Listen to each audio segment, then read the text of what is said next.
Good evening, ladies and gentlemen. Please lend me your ear. We have an excited panel coming up. There is enough time for networking and chatting afterwards, but please, let's give a chance to the panel. Welcome. There are some seats. Maybe you can do a show of hand if there's a free seat next to you, so people, okay, there's quite a few, especially here in the middle. Great, thank you. Welcome everyone. My name is George Fürlinger. I'm one of the co-directors of Open Austria Initiative. Our mission is to connect Austria and Silicon Valley. On behalf of our whole team, who is dispersed all over the room and made this event happen, and our EU colleagues, it's a pleasure to welcome you here at Galvanize Co-working Space, which is also home to our office over there in the corner. You can see the Open Austria logo. As you might know, Austria is currently holding the EU presidency, and Open Austria has the local chair in the Bay Area. For this reason, we are hosting tonight's event on this important issue of data privacy. And it's an important issue because otherwise it wouldn't be so many people coming here. So that's really great to see. And we do this together with, but also on behalf of the European Union, given Austria's special role in this year. And without further ado, it's a special honor to introduce you to Peter Vatelnik, who is in charge of digital economy policy at the EU delegation in Washington, D.C., and who is partner and sponsor of tonight's event. Please give a warm welcome to Peter.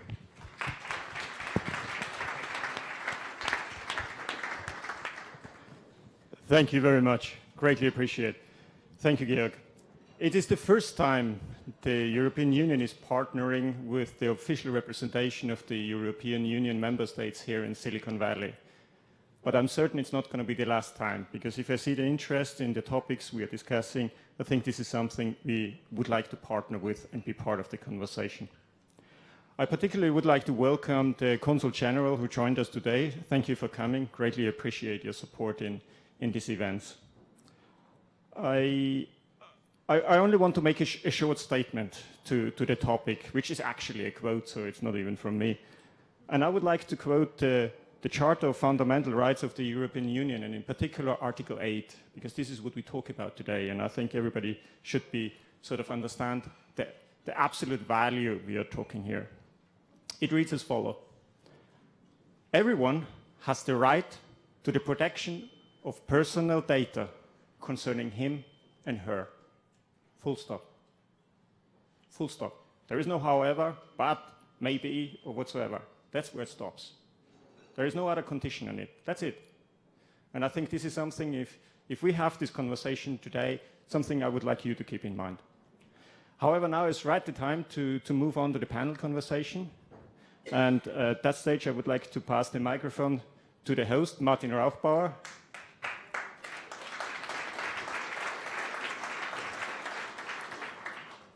He is the Consul General of Austria here in San Francisco, and he's the co-director of the Open Austria Initiative in Silicon Valley here. Oh, you have your own. So thank you very much. Does one hear me? Might actually take your microphone. So thank you very much, Peter. Thank you very much for you all to have come here just one day after the midterm elections. We were not really sure how the turnout was going to be tonight, and it's I think if the midterm elections and tonight have one thing it's in common, it's the high turnout.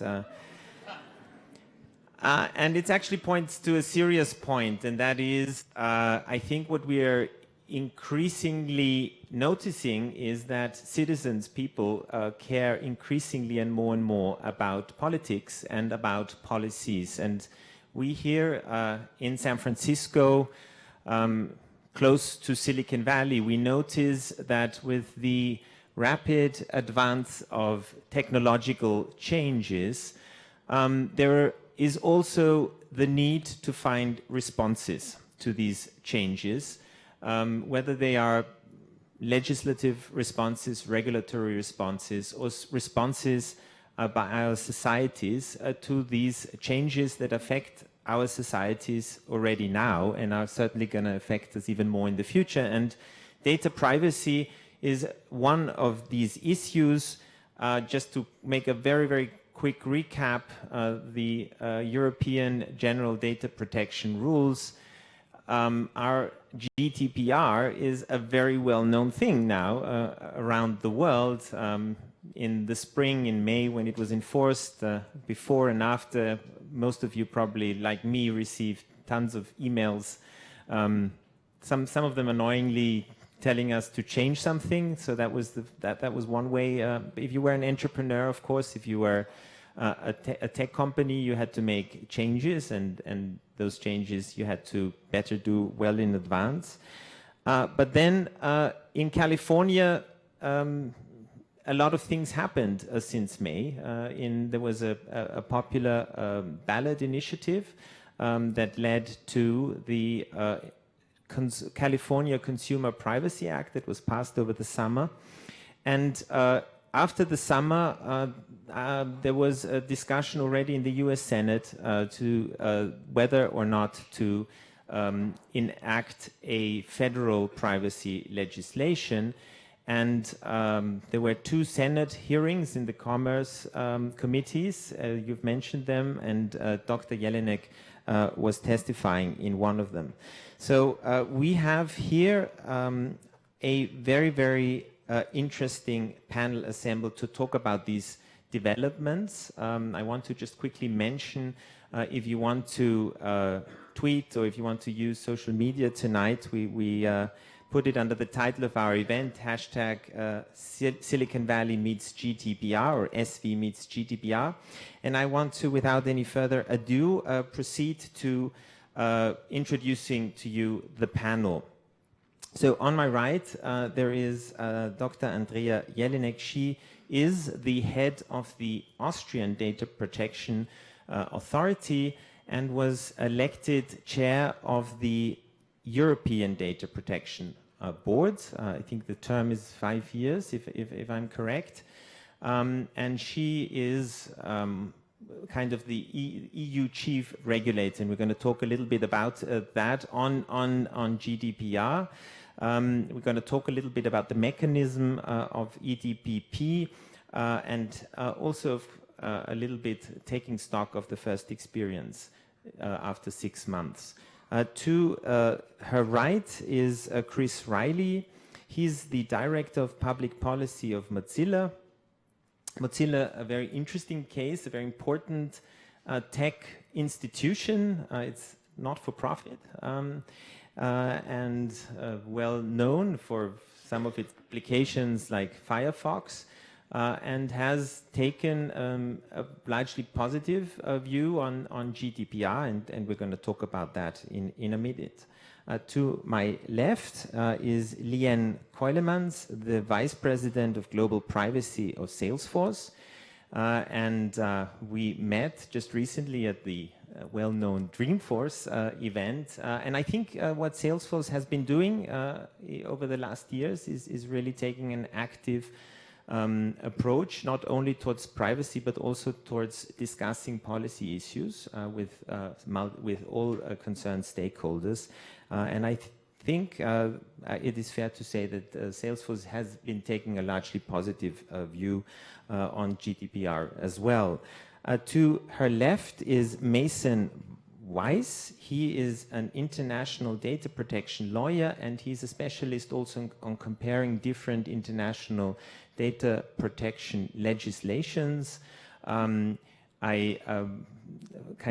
We talked a few weeks ago when I was researching for tonight's event, and I could see that you were an expert in this field, and we talked on the phone, and you immediately offered to jump on a plane because you're based in New York and come to tonight's event. So thank you for doing that, and I'm very much looking forward to hear from your perspective. And to the right there is Cindy Kohn, the executive director of the Electronic Frontier Foundation. I want to make a personal comment of admiration for the institution and for you. Your EFF is a mythical institution, in my view. You've been personally named as one of the 100 most influential lawyers in the United States. You have been with EFF, I think, from its early beginnings, and have also been the lawyer in one of the cases, which was Bernstein versus the United States, which was about kind of freeing up cryptography. And you won that that law, and the EFF has, of course, been essential in the fight for freedom, civil liberties, human rights in the digital space. So I want to start with chronologically with GDPR, and so it's 6 months since it's enforced, 5 months, okay, May until now, and this gives rise to the question: what's the experience? Have you received a lot of complaints? Have you? How does GDPR fare after 5 months? Does this work? Yes. Okay. First of all, thanks for the invitation. Thanks for your initiative to bring us closer together. I appreciated it. And first experience when the 25th of May was over was world is still spinning, because the preparation for the GDPR was like that everybody thought world will stop spinning because it was that hard for many people. But to be honest, workload of the national supervisory authorities increased as the awareness of the people increased with GDPR, and the supervisory authorities also adapted to the new law, to the GDPR, because not only the companies had 2.5 years to prepare for the entering into application of the General Data Protection Regulation, we also had these 2.5 years, and we used it for preparation. Staff increased, and our staff was educated too, because for them it was also an evolution like for the companies. You often say that data protection did not start with GDPR. There was a time before GDPR, but what is the main difference? The main difference is that before we had the Data Protection Directive in Europe, which was issued in 1995. So if you were already compliant with the directive, you didn't have to adapt quite a lot. But now the regulation is applicable in the same way in all of the 28 countries of the European Union. And so it's easier for companies too, if you just have to follow one set of rules, it's easier to be compliant than to follow 28 set of rules. And so I think it's really helpful to have one regulation which is into application for all over Europe. If you're going to make business in Europe, you just have to follow these rules. So let's follow up on and get a little bit the views on GDPR from a Silicon Valley point of view. Following up with you, Chris, you're based here in San Francisco. Mozilla, global platform for several applications. Would you say that the attitude towards GDPR and towards regulation in general changed over the last, let's say, year? And why do you think is that the case? And why has the tone become somewhat more positive? I think that the enforcement of the GDPR in May of this year came at a very interesting point in time contextually. We've seen a sea change around the world over the past few years in terms of how government policymakers and, of course, the general public view tech and view how they feel the technology industry should be responsive to and responsible of them and their experiences online. So I think that there are principles that are represented in and reflected in the GDPR that are deeply felt among many, many people in many countries around the world. And that's why we've seen India, Kenya, and other countries working to adopt data protection laws in very much the same spirit and reflecting much of those same principles. Now, it's challenging, right? California is a very different environment. This is a culture that has spent the past few decades not putting that same level of scrutiny on how data is collected, how data is used. And that's why it's challenging for many people out here. Less challenging for Mozilla. As Martin said, we are different. We spent many years not collecting any data, willfully blinding ourselves to the things that we could learn from it out of a respect for the user's rights and privacy interests in that. We have actually been collecting more data over past years in recognition that there is a good way to collect and to use data, and trying to lead by example, I think in ways very much consistent with the principles of the GDPR. And I think that we're seeing that attitude more and more widely felt, and we're seeing that approach resonate more broadly, not just because of, but certainly in line with the GDPR and how it's being implemented. Lian, on that point of this sea change that Chris mentioned, where does Salesforce stand in this? Yeah. So trust has always been our number one value. Obviously, we're a little bit of a different business model compared to, for example, Facebook or Google, right? When we get data from our customers, we act as a processor. So we're not using that data to do something else with it. But obviously, when we started as a company, the cloud was new, no one really knew what it's about. So there was a lot of how do you gain trust and how do you ensure that these customers give their data to us and then we keep it safe and secure. So that's always been important, which means that we had a strong privacy program. GDPR has obviously emphasized a couple of things and definitely, I mean, there are different things that we've been doing as a company. The first thing was really education. There are a lot of questions from everywhere, and definitely in Europe in the beginning, the smaller companies didn't quite know what to do yet. So we focused a lot on educating general public. The second thing that we did is we knew that our customers were going to have to comply with certain rights and obligations from data subjects. So making sure that within the service itself, there was that functionality available to comply with these rights. And then we collect as a company also data, right? Because we want to sell our services. So that was obviously the internal compliance.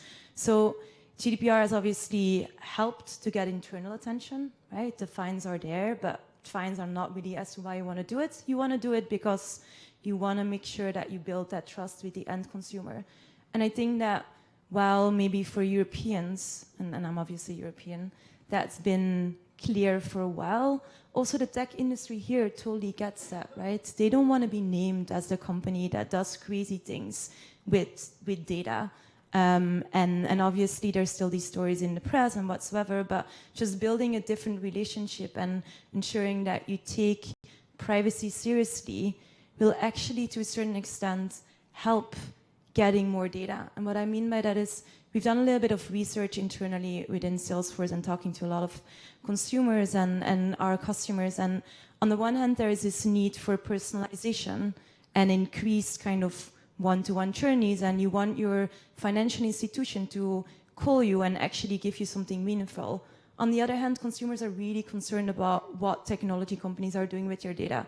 So if you're more transparent and you want to be accountable and you want to really take these rights of individuals seriously, then you can see that individuals are actually willing to give more data. So ultimately, you should kind of just see it as an opportunity to build a different relationship with the consumer than to do it for fines or seeing it as a headache, because that's no longer going to work. And I think Silicon Valley and the companies here have definitely understood that as well. If you mentioned your customers, and Salesforce as a platform has lots of customers, big and small. Could you maybe also talk about some of the challenges that companies face now that Dr. Jelinek is here also to hear them? So there's always this discussion of, okay, this might work for big tech, out for small companies. How do they deal with regulation? Okay, so I'm not necessarily talking about our challenges, but what I hear from customers. Um, what I always tell customers is think about what your risk is and what you're trying to achieve. And every industry is different. Like Salesforce is a very different company than a company that, I don't know, like a retailer or something, right? So it all starts with what is your business model? What are you trying to achieve? What kind of data do you collect? If you're a pharmaceutical, it's very different than for example, what we're doing. And then start thinking about what is the legal basis, like how can you be more transparent about what you're doing, like all of these things I think is where it starts. Where I think companies might struggle with is with some of the accountability principles. And what I mean by that is they don't necessarily want to be not accountable, but what does it mean to create a record of processing activities, for example, for all the data that you have? There are tools for that, and obviously there are a lot of companies that have a very big or dedicated privacy team like ours, whereby that's a little bit more easier. But for a smaller company, I think that might be more difficult, for example, to think through and actually have the internal investments. So maybe some of the more, I don't want to say admin-related requirements, but some of these things might take a little bit more time to get on track. Security or data breach notifications is, I think, something that companies might struggle with, not because they don't want to notify, but obviously you need to have the right procedures in place internally, and they might panic and not fully understand when they need to notify. I think a lot of the notifications that have been done more to be on the safe side than anything else, right? So just making sure really that some of these obligations that are out there, and I think that companies are really, they want to do the right thing, but what does it always mean?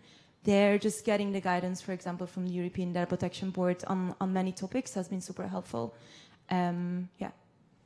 Mason, speaking about challenges and opportunities, you are a lawyer and in New York, and you have, as I understand, a lot of your clients are affected directly by GDPR.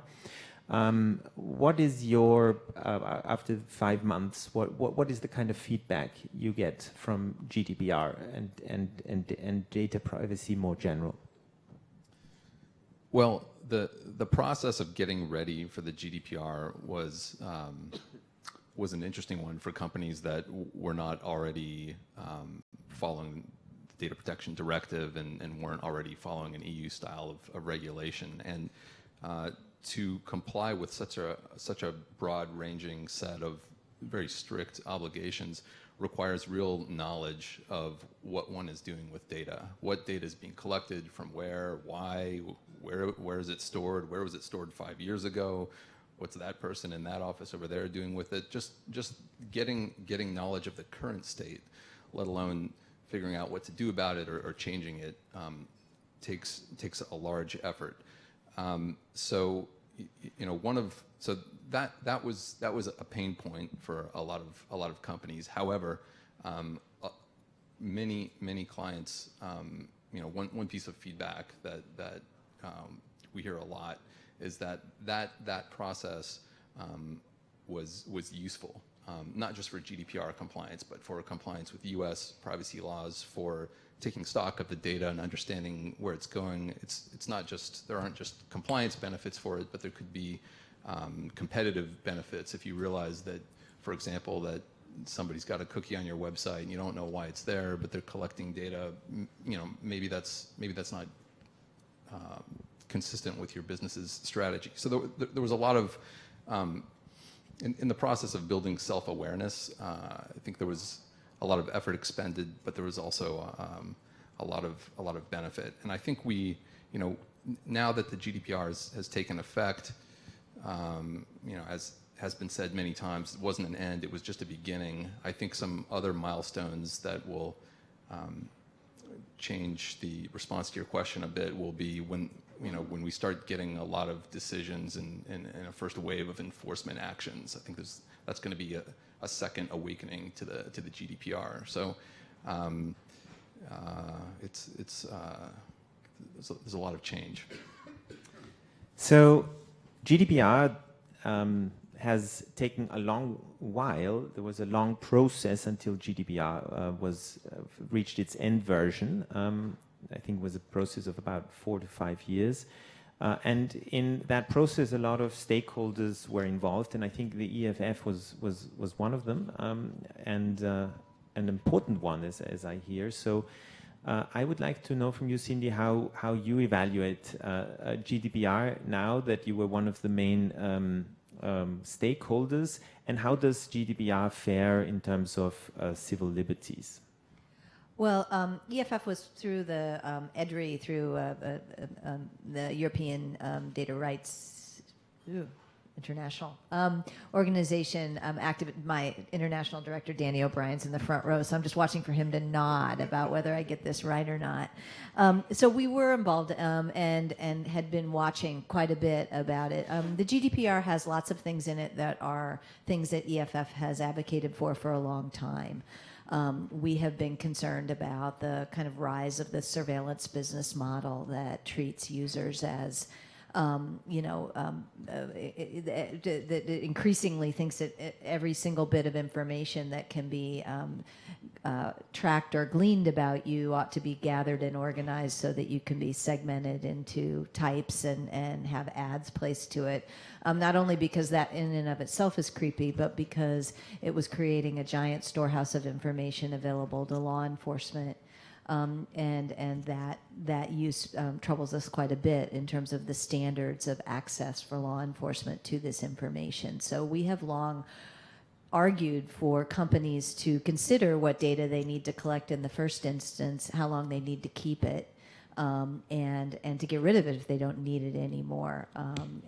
We think that makes good business sense because it's no fun when you're in civil litigation or the law enforcement comes knocking and you have to spend a lot of time and energy doing compliance. But I care a little bit about that. I care a lot about the users and how they get affected by these processes, which are often not visible to them at all. So to me, the GDPR, to the extent that it forces that kind of understanding and reckoning by companies about what they're collecting, how long they're keeping it, and those kinds of things, it's a good thing.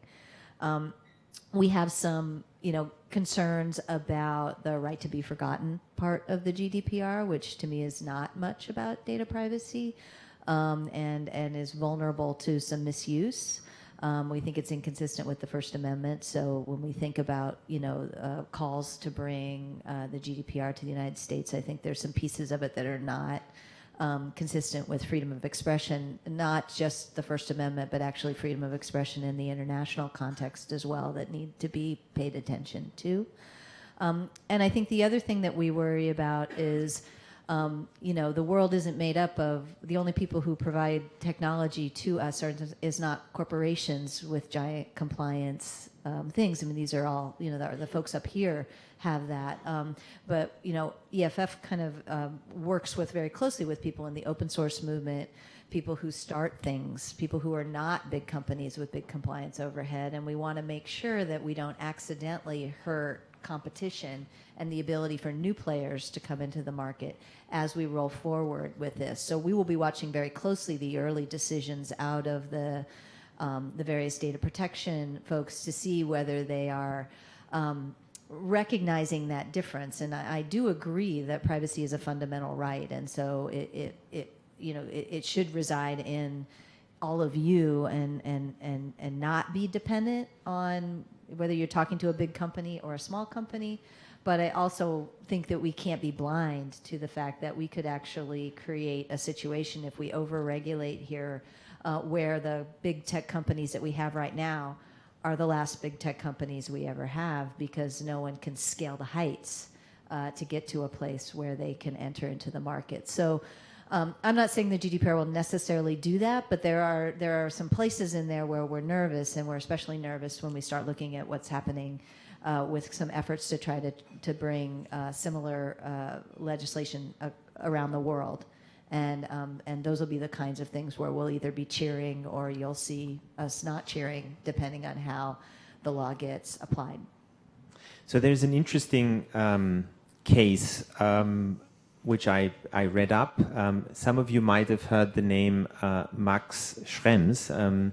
He's a fellow citizen from Austria, and he he brought down the safe harbor agreement of the EU by suing, as far as I understand, the Irish data protection or Facebook, and he did it via the Irish data protection authority, and it went to the European Court of Justice, which then said that the safe harbor agreement was not okay and had to be replaced. And he now is he has now formed a not-for-profit organization called None of Your Business, and NOYB. And he has, I think, when exactly on what day did GDPR enter into force? It was May 25th. And I think the next day he sued 4 companies here in Silicon Valley: Facebook, Google, Instagram, and WhatsApp. And his point, if I understand it correctly, is the right to consent is not really, it's actually a kind of a forced consent because, and that point, that is, I think, a bit about your point. Some of these tech companies are so big that they have become necessities in our daily lives. It's not really a choice to be, for some people it is, but for some people it is not, to be on one of those social media platforms. And if you don't agree, if you don't consent to their regulations, you just simply cannot use them. So he has sued these companies for billions of euros, which is consistent with the 4% rule of annual revenues of GDPR. Now, I imagine you wouldn't want to comment on that, but maybe Cindy, or maybe you would, but what, do you think, okay. Even better. Okay. Max Schrems is representing his NGO, NOYB, is representing 4 people, 4 countries. One is Austrian, one is Belgium, one is French, and the fourth one is German, regarding all these tech companies and regarding the consent. The files are on his website. The complaints are on his website in English and German, so you can read about that. And the point is, these complaints are, and this is a very good example for the one-stop shop mechanism of the GDPR. These complaints are investigated by the lead supervisor authority, which means the country in which the main establishment of the company takes place, and this supervisory authority has to investigate these complaints. And there are other concerned authorities. These concerned authorities are in Article 4.22 of the GDPR. This shows us which other supervisory authority is concerned. That means the lead supervisory authority is making a draft regarding this complaint. And if you, as concerned authority, have objections, you can tell these objections to the lead supervisory authority, and they have the opportunity to take these objections into account into their draft. And if they don't want to take it into their draft, then the European Data Protection Board is triggered and comes into the game, and then the board has to decide which decision has to be made. And this decision has to be translated into the national law of the lead supervisory authority. This was just a quick wrap-up of the one-stop shop mechanism of the GDPR, which shows you that the supervisory authorities are dealing with the case, and the unique selling proposition for companies is they just have one interlocutor they have to deal with. So they don't have to deal with 28 supervisory authorities, they just have to deal with the supervisory authority where the main establishment is. But to Cindy's point about entrance barriers through regulations for smaller companies, do you think that there is a danger in that? I think if you just open a startup now, you know the rules which you have to be compliant for Europe. In all the 28 countries of Europe, you can work already regarding privacy by design, privacy by default, and this will be a unique selling proposition for your company if you just start it. Because if you start from the beginning on in the right way, you can't fail anymore. And so I think it's really a selling proposition and marketing advantage if you are following the rules. If you want to make business in Europe, for sure. I'd love to add a little bit to this point if I could. For those not familiar, I wanted to explain at least my understanding of the dynamic that Cindy is referring to. And there are a number of areas of American law in particular, patent law is very notorious for this, where the scope and the breadth of the private right of action in American law and the role that the court system plays, the costs that processing these kinds of complaints imposes on the defendants tend to be so significant that even if the complaints and the actions themselves are completely unfounded in the law, it can put such an incredible burden and risk on companies that it has a severe practical depressive effect on your ability as a business to get venture capital, to get off the ground. It is a legal system here in the United States that is capable of being exploited in ways that have nothing to do with justice.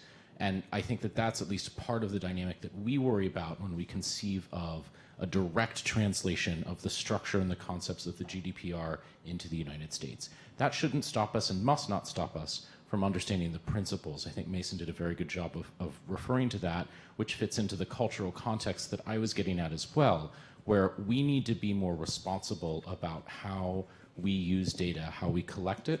We need to be responsible about limiting the purposes to which it is put after it is collected.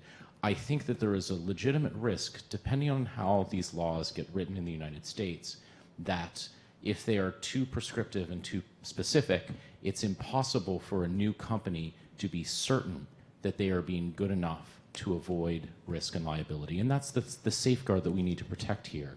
It's one that is different in the American context than it is in other legal contexts around the world. And so I think that point of comparison is really interesting. And to the Max Schrems case, I don't feel qualified to comment on the merits of those specific incidents, but I will say, I believe that we will learn a lot over the years to come over how the text of the GDPR is to be interpreted in practice. I think there are technical questions and legal questions of interpretation that have not yet been resolved. I think we will learn by iterating and by watching the actions of the DPAs and the EDPB over time. And I think that will cut in both directions in the sense of we will learn that certain practices that companies have adopted are not actually sufficient. I think we will learn a lot of practices that have been adopted in Silicon Valley that purport to be compliant with the GDPR are not in fact good enough. I also think we will learn that some are covered by the legitimate interest exception and some of the other relatively generous exceptions within the GDPR. So I think that there is still more to be learned through iteration over time.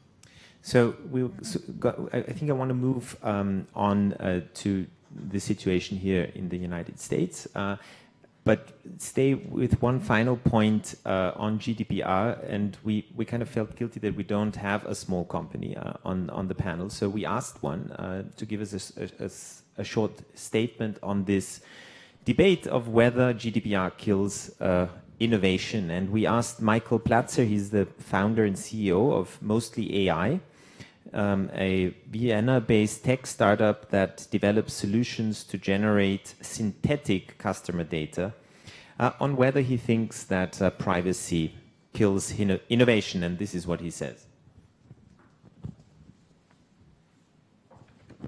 No, I would actually claim the opposite is the case, because organizations are forced to, for the first time, really thoroughly look at their customer data assets, and now they need to look for fundamentally new solutions, how they can take advantage of all the information that is available without infringing their customers' privacy. And synthetic data is just being one of those solutions. So he's basically saying, no, it creates new opportunities for new business models, and they have created one of them. And I want to ask this question maybe to the general, to all of you. So is there, when we think of technologies like artificial intelligence, which is obviously based on big data. Can you reach through regulations, but simply defining the standards, the rules of the game, can you actually create new business opportunities? Yes. Yes, you definitely can, and I think something like artificial intelligence is it's a neutral technology. It can be used for good, it can be used for evil, it could be used for boring, it could be used for interesting. You can deeply violate the GDPR with it, or not. Something like the GDPR might impact the types of effects that your product can cause on people. Based on the data, or it might affect the kind of data or the availability of training sets for AI. But there's nothing in that law, generally speaking, that should slow the growth of AI. It's technology. The GDPR is a technology neutral law for the most part. It's not without challenges, but certainly it's something that can be innovated around. So let's talk about the legislative approaches here in the United States. We already mentioned the California Consumer Privacy Act that is going to be enforced as it stands now in 2020. And it was enacted in the summer by the California legislature and has already been amended immediately after. So the question, what we often hear is that the tech industry isn't really happy with this California legislation, and that it is actually pressuring Californian lawmakers to change it on the one hand, and then that it is also pressuring lawmakers in Washington D.C. to come up with federal legislation that has weaker standards than the California Consumer Privacy Act. Is that true? Do you feel that is the case? And maybe we can have a different case. But I'd like to start here, and then we ask everybody on the panel. So that law has big problems. The issues that it's trying to address around harmful or unjust or excessive sale of personal data are valid issues. They're valid concerns, and I think it's appropriate that be subject to legislation. That particular legislation, I think, does not do a good job. It's not a mini GDPR. It only addresses a few topics, like sale of data, access to data. It allows people to sue for security violations, but it is more strict than the GDPR, unforgivingly so, in some areas, and has a lot of impractical things. For example, if somebody opts out of the sale of data, you're not allowed to ask them again for 12 months if they'd like to change their mind, even if the value proposition changes. They're out of the picture. The amount of record keeping that could be required for some companies to be able to meet the information requirements of this law, to be able to tell somebody what types of data you've sold about them to which particular categories of companies of the last 12 months is for some kinds of companies very, very difficult to construct, and that's not something that the GDPR requires. And it's for me, there's one part of that law that allows people to sue. There's a private right of action for one part of this law, which is you can sue a company if they experience a data breach as a result of not implementing reasonable security measures for certain limited kinds of data, like driver's license or social security number. The California Attorney General has taken the position that reasonable security measures means compliance with the SANS Top 20, which is a very difficult standard to meet, and there are statutory damages for this violation, meaning even if nobody is hurt, there's a certain amount of hundreds of dollars that you may have to pay per person in a data breach. So I think that's not tethered to actual harm. So I think they went way overboard in pursuit of noble goals that are worthy of regulation, but I think they've missed the mark. Way overboard, is that how you see it? So I would say they are underboard. The proposals that were floating through the California legislature before this one was rushed through were significantly stronger. I do think that the bill needs help. The law needs help. I think everybody, what happened here was there was a proposition that was had qualified for the ballot. California propositions are actually very difficult to change. You can't change it with subsequent legislation. You have to pass another proposition. So I think a lot of people were concerned that we had a poorly drafted, in ways that I suspect my colleague over there and I would both agree, poorly drafted proposition that was going to create a lot of trouble. And so what happened was there was a rush to pass a law because a law could be amended. And in that rush, some things were left on the table. Some things were not very well thought out. But I think everybody involved in the kind of last making of the sausage of that knew that we were going to have to come back and finish that law. I think the place where my friend and I disagree is that I think a private right of action is the only way to make something have teeth in American law. And that unless we have that, unless you and I are empowered to say, look, you didn't take good care of my data, you have to have that pressure, or else the companies are just going to nod and wink about it. And I think that there's a lot of work to be done. And so the companies have both worked to try to get rid of that here, but then I think recognizing that they're unlikely to get the California legislature to take out the private right of action that they put in, they are rushing to Congress to try to write a weaker privacy law and preempt the California law. Now, I recognize, and EFF has argued in a lot of other contexts, that having, 200 different laws that you have to comply with different standards is difficult for anybody, whether you're a big or a small company. And the benefit of the GDPR is that it took 28 different things and is trying to make a somewhat common thing there, although different states still get to make some decisions about how they implement things. So a strong federal law would probably be better than not.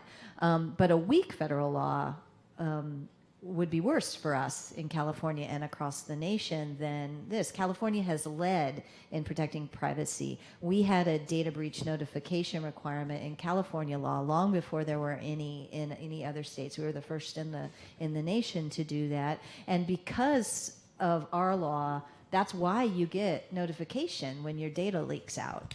Your data, there were plenty of leaks before we passed the data breach notification law, but the fact that you know about it is because of the data breach notification law that California led the country in. They've still not been able to pass a federal one yet because the companies want to water it down so much, and we've been holding the line. So there is a place for innovation in the states around privacy right now, and I'm very concerned about the federal effort. And there was a pretty good tell about the nature of the federal effort, because the first hearing that the Commerce Department, I think it was the Commerce part of the, I think the House Commerce Committee held, they invited 6 big tech companies to testify about the need for a federal privacy law, and nobody representing anybody else like us, the people who are, presumably going to do. Now, we shamed them. We were with a lot of groups that shamed them. They quickly cobbled together a second one and put some consumer advocates on there. But I think, if you're watching, you want to know who's at the, who's at the table. We've had to fight to be even minimally at the table in those conversations on the federal level. So I'm worried about a federal law, and I'm especially worried about eliminating a private right of action. Now, in terms of the question of statutory damages or regular damages, we have a problem. How many of you have ever had your data leaked under a privacy violation? If you don't raise your hand, you ought to. It's just that you didn't notice that notice that showed up, right? Everybody has had their data leaked. How many of you have ever gotten any compensation whatsoever from your data leaking? Yeah, nobody, right? How well are we doing?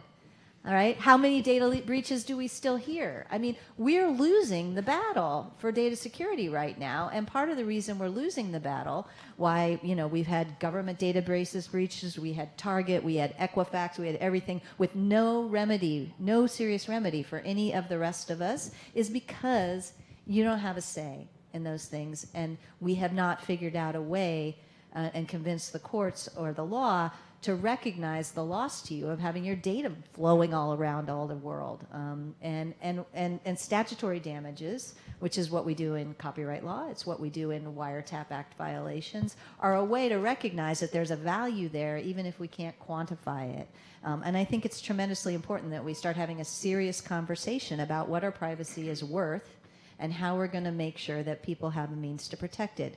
The European Union has, a tradition of data protection authorities and other things to people who step up. In the United States, we really don't have anything similar. What we have is litigation with consequences if you mess around with people's rights. And so we need to bring that lever to bear. So I want to bring here two voices. I think they were interesting, that Tim Cook, the CEO of Apple, just a few days ago said it is time for the rest of the world, including my home country, and he meant the United States, to follow GDPR's lead. But then also Mark Benioff of Salesforce, he said, we really need in this country a national privacy law. You can see it's going into effect in Europe with GDPR. He said that already back in spring. That's a shift we have to make. So big tech seems to be in favor of a national privacy law. What is the true problem? Why is it not likely, or is it likely, or how likely is it that it's going to get into effect? And we start with you. Well, I'm exactly the right person to comment on the likeliness. From what I understand, it's probably not likely to happen in the next 2 years. But do I think there's a big change between a year ago and now, right? I mean, we can think about what tech is going to do with the federal privacy law and undermining CCPA. On the other hand, there is now this call for a federal privacy law, and I think that's a big change, and it's great. It's also great for international transfer, right? We have all these discussions about the US not being an adequate country. I think we're probably not quite there yet either, but there are obviously very good reasons as to why a federal privacy law would be the right thing to do. And again, I think industry understood that. Do I think it needs to look like GDPR?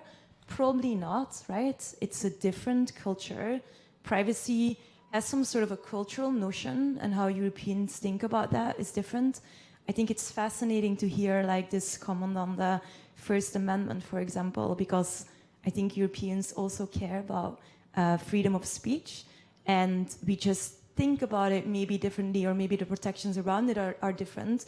So yes, I think these cultural notions need to be taken into account, the same for class actions and whatsoever. But is there something to say about that the time is right? Will it happen anytime soon? Probably not in the next 2 years, but at least let's get started and let's have these conversations. And then hopefully under the next president, whoever that might be, something will happen. I do think there's a chance in the next 2 years of something. I don't think it's a great chance, but I certainly wouldn't rule out the possibility, because the California law comes into effect in January 2020, because everyone agrees that it needs some revisions to be workable, and because we'll continue to see enforcement actions in Europe of the GDPR over that time period. I think the US and US policymakers recognize that they have lost a lot of their mantle of leadership on setting norms in this space, and would like to try to take that back, and would like to try to set some examples about how you can recognize the common shared principles that we can pull out of the GDPR and figure out how to translate into the American legal and political context. I think there is a lot of interest in that. I would just say that I think that the question to me isn't whether we'll pass something federally. I think that's an interesting question. To me, the question is, will we pass something good? And where will we pass something good? We can pass something horrible federally. We can make it worse. And I think that the question, I don't think that's what Mr. Cook wants. I don't think that that's what Mr. Benioff has. They both have business interests that aren't about making their fundamental money off of tracking your every move. But while Mr. Zuckerberg was in front of the U.S. Congress talking about how he could support better privacy laws, Facebook itself was in Illinois trying to kill a facial recognition law that would have protected your privacy against and given you a voice in how Facebook does facial recognition. So the fact that there are leaders in the tech community who are saying we need a federal privacy law should not necessarily be welcomed as good news. It may actually be bad. One thing I forgot to say, and I wanted to reiterate Len's point about adequacy here, right? And that goes to Cindy's point as well. It's not just a question of whether we have a federal privacy law in the US, but whether it is a good enough one to meet the standard of adequacy, which I think is incredibly important. We don't want to have to go through another Privacy Shield negotiations process here. For those who weren't tracking that, it was messy, it was complicated, and if we can avoid that, I think the world as a whole, the US and the internet are all better off. I want people to look to India right now, which is much closer than the US is to passing a data protection law, and it will be fascinating to see if and when India passes that law, whether it will meet the adequacy standard for the European Union, because I think that that will set a really interesting and a powerful example and barometer. I have a question for Dr. Jelinek, and I know that you don't like to give advice to U.S. policymakers or legislators, so I'm not asking it in that sense. But a French company that is processing the data about French individuals in France is subject to the GDPR, and that's a tough standard. Many U.S. companies that are processing the data of French individuals here in the US, many of them will be subject to the GDPR and will be subject to a very complex array of US laws, some of which in some areas are more strict than the GDPR, some of which are not. So the US company has two sets of laws to follow. So one might argue that already, before a federal privacy law has passed, already the US company, you could think of it as a safer place to process data because it's more regulated.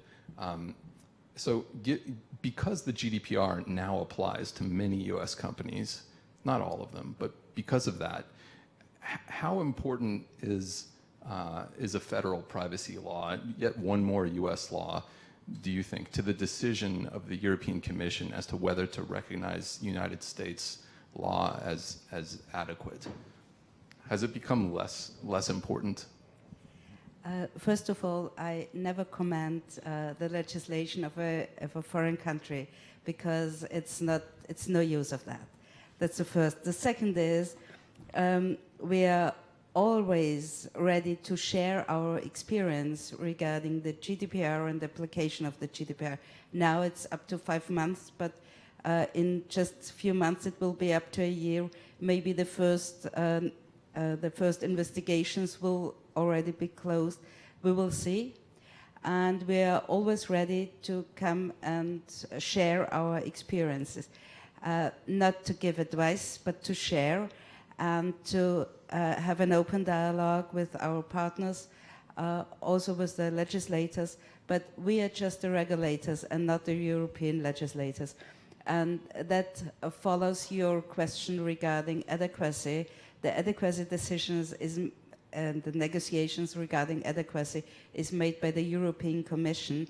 The European Data Protection Board just can be asked by the Commission to give the opinion after their negotiations.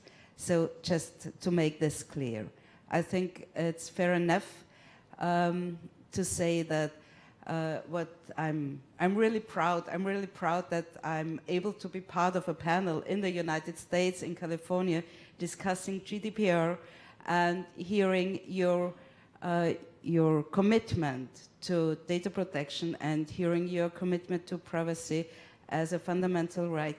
And I already quoted you at the US Senate regarding data protection law.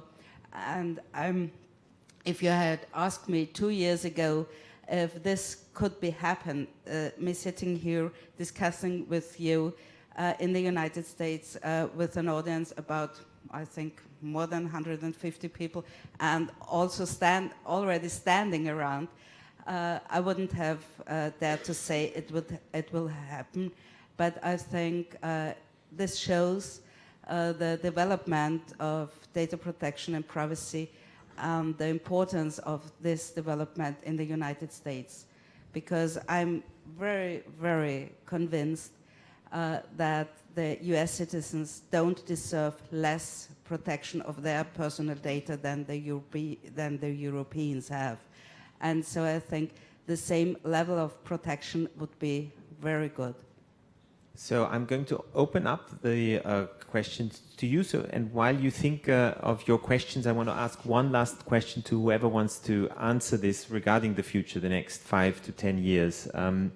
If you think of if we think of California, if we think of Washington D.C., we're also a bit forgetting the rest of the world. You mentioned India, that is in the process of enacting a data privacy law. There are other countries that already have or are in the process as well, Japan, Brazil, and all these countries in Latin America, in Africa, in Asia, they matter because the tech industry and the technology is global. So if we look at the next 5 to 10 years, what kind of scenario would you wish for, and what do you think are the challenges? Also, maybe starting with, or also including the situation in the European Union, where there's also discussions of the e-privacy regulation that also concerns data privacy. So where are we, in your opinion, going to head to, and where should we head to in the next 5 to 10 years on a global scale? Maybe starting with you. Wow, I'm not very good at this. I thought Wired magazine was a really bad idea in the 90s. I think that you know, what I would like to see, and this is maybe a slight shift a little bit, is I would like to see us build a secure internet. I would like to see us build security and privacy into the tools from the very beginning rather than to bolt them on. And your point about if you're going to launch a new venture right now, maybe privacy by design and differential privacy can be built in from the beginning is, I think, wise and good. And to the extent that the GDPR is spurring people to have to think about that at the beginning as opposed to bolting it on later, it will do a great service to the world. There is much work to be done. We haven't yet talked about law enforcement and governmental access to people's information, and I think that is the great next step. If we really believe that privacy is a fundamental right, it's not just a fundamental right against Facebook, it ought to be a fundamental right against the world's governments. And that work remains to be done.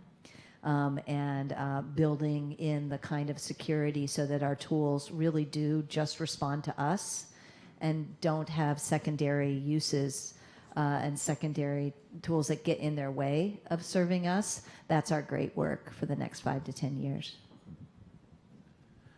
I think I would like to see a universal acceptance of the norms and principles reflected in the GDPR, including in particular the concept of purpose limitation, the idea that you collect data for a specific purpose and you don't use it for purposes beyond that with which you collected it, and so that there's a better, more trusted and transparent relationship that puts users at the center of their internet experience.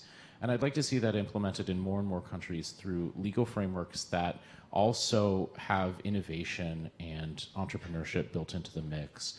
That means not just having the law written in a way that isn't unnecessarily or unduly burdensome, but also having an effective working relationship between industry and governments so that industry doesn't need to feel afraid and can come to and work with governments to gain better guidance as they need to, so that they feel like they can innovate with data and with users, but do so responsibly and in ways that respect the principles and will end up being blessed and not chastised by the government regulators.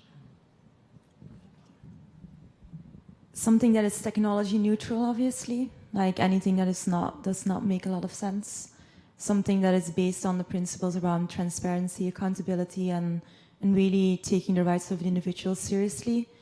Anything that requires data localization, because we talk a lot about the good things that we're seeing in the US or Brazil maybe, but India is like doing some data localization requirements, Turkey is doing the same, Russia is doing the same, China is also kind of doing pretty creative stuff over there. Anyway, so these things don't necessarily You can't tweet me on that one though. So these things obviously don't necessarily help because international transfer of data is happening, right? It's like most of the companies are multinational companies, and if you have a website, you can't really obviously limit it to just the city of, I don't know, San Francisco. So all of these things, I think, would be the right thing to do. I look forward to more development of inter-industry cooperation to create standards for communicating privacy information, like the IAB consent spec for dealing with consent and the advertising technology ecosystem that allows companies to communicate with each other in a standardized way about whether consent was given. I think that kind of technology has real value and can solve a lot of challenges, and I look forward to seeing that develop more. Thanks. I would nearly dare to say nothing to add because you're quoting the GDPR, the sense of the GDPR, the sense of the fundamental right of data protection. But I just want to add something regarding ethical principles within the next 5 to 10 years. Based on a common approach, I would love to see these ethical principles that not everything what is possible technologically is really going to be used. This would be really helpful for all of us, for us and our children and grandchildren, that we come to a common ethical standard from all over the world, because we have different concepts of legislation, we have different cultural backgrounds, but we all want to have a secure future for us and our children. And I think ethical principles would be very helpful for that. Please. Thank you. And maybe you can start with introducing yourself. Burton Lee, Stanford University. Following on this question and specifically Cindy's response, it seems to me that looking 10 years down the road, we're going to see the rest of basically the world lined up against China, and specifically the Chinese Communist Party, because Alibaba, Tencent, Baidu, all the consumer companies who are operating in Europe or around the world are going to have to comply with this. Huawei, but also state-owned enterprises in China. And so it seems to me that this is a massive, perhaps the biggest challenge the Chinese Communist Party will have ever faced politically, because this is going to permeate throughout Chinese consumer culture and many parts of industry culture.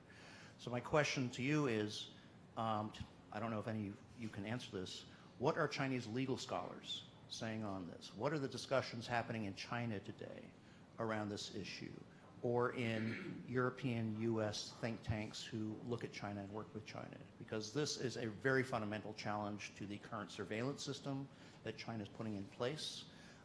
And so moving on to, building on your comment about moving this into government, this is a fundamental challenge to control of the Chinese Communist Party of the Chinese population.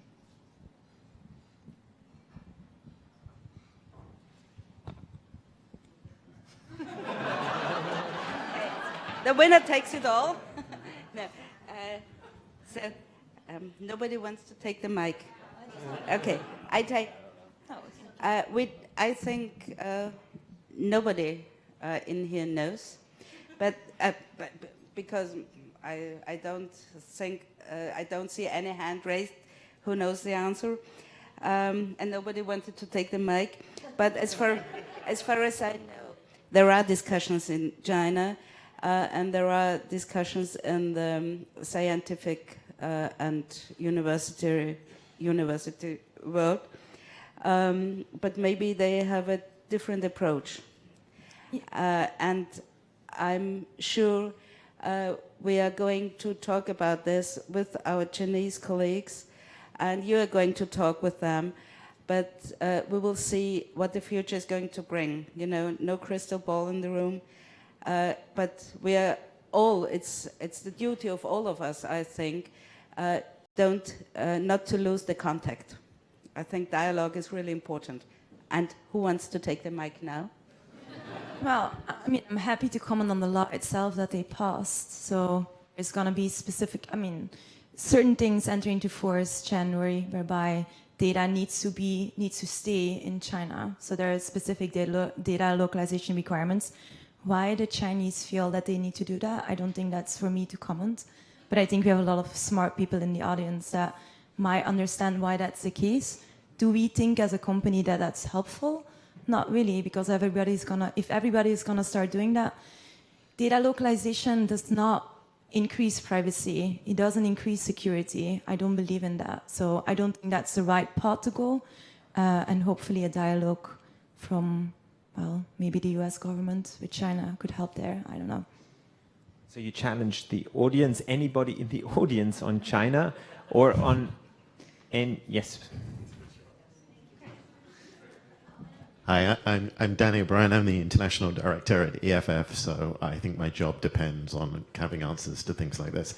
I think one of the things that's going to be very interesting in China, and we're just beginning to see, is the same sort of grassroots pressures that led to the strengthening of data protection law in Europe, and exactly these sort of calls going on in the United States. From consumers who are concerned about the loss of their data is something that we're also seeing in China. Now, that doesn't affect law enforcement and government access, but I think it brings privacy into focus. There are data breaches, there's commercial misuse of data in China, and I think that's going to lead that conversation. I think it's very different to talk about the Chinese Communist Party's access to that data. But as Cindy said, if you minimize the data that companies are keeping, that at least prevents them being a honeypot for other interests. Thank you. Any other questions in the audience? In the back, yeah? Oh, there.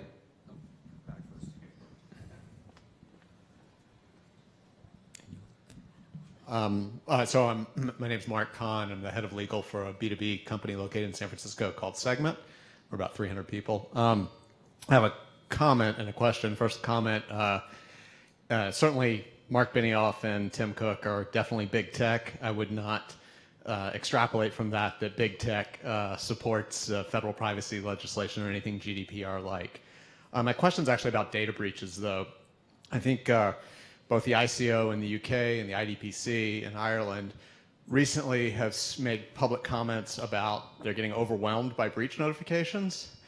And as heading up a legal department for a tech company, that kind of cuts both ways. It makes me think, one, yeah, maybe we shouldn't send a breach notification if we had a security incident because they don't want us to. But on the other hand, I don't want to be an outlier, and it makes me more likely to err on the side of notification even when it may not be strictly required.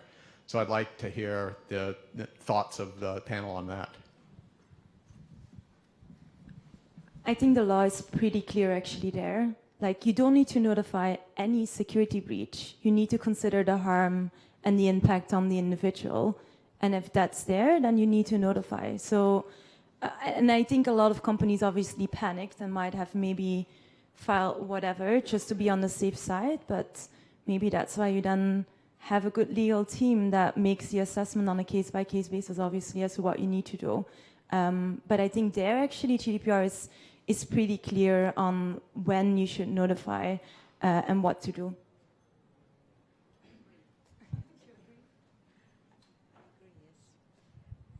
I agree regarding the data breach notifications, but I also have to tell you that many companies are notifying because they are not sure, because they didn't look into the GDPR.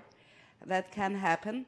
And the second thing is it's better to notify and to tell the affected individuals, because if you try to hide from the individuals, you lose the trust, and the trust of your customers, the trust of your consumers are the future of your company, not the data of your consumers or your customers.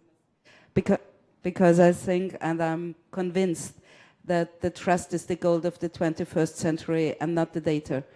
because you can lose the trust of your customers within hours, and you had to work for 1 or 2 generations to build up your company. So I think it's really important to keep the data of your customers secure and sure, and to follow the rules.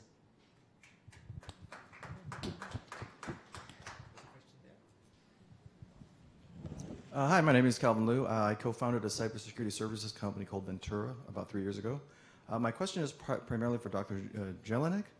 I'm curious what the early feedback is on the Article 33 72-hour rule, because as a professional in this field, it is extremely challenging to be able to conduct investigations and understand really what happened in a breach situation, much less be able to encapsulate and notify a governmental authority in a 3-day period. Just a short answer. The first notification has to be within the first 72 hours. We already had 18,000 notifications all over Europe since the 25th of May. There was no problem to make it within the first 72 hours, and afterwards you have time to investigate it, to investigate the breach. You just have to explain what you are doing, and also notifying the breach to your consumers, to the affected people, is really important, not only for them, but also for you. So also actually, it's not 72 hours and that's it, right? The law actually, the law actually gives you, if you don't yet know what happened, then maybe you shouldn't notify because you might not meet the criteria. But it doesn't say it's 72 hard stop. It actually says that you can have more time if you have good arguments to do so. And I understand, obviously, that it's sometimes complicated, but for me, this is one of the many misconceptions under GDPR. It's not 72 hours as such. It's not all based on consent. There are other good legal bases, etc.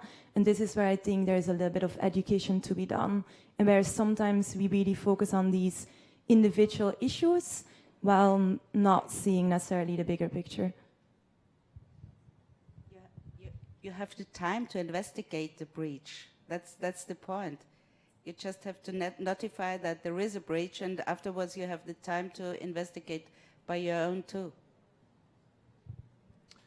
I want to end this conversation by re-quoting what you just said, because I thought it was so beautiful. Trust, not data, is the new gold of the 21st century. We at Open Austria, together with our partners and friends from Europe and from Silicon Valley, we would like to continue these conversations about societal policy responses to technological changes and do this with you. So we are really, really grateful that you came tonight. I want to thank the EU delegation for sponsoring this event and our colleagues from the EU Consul Generals. And I would like to, last but not least, thank the Open Austria team for putting so much work into tonight.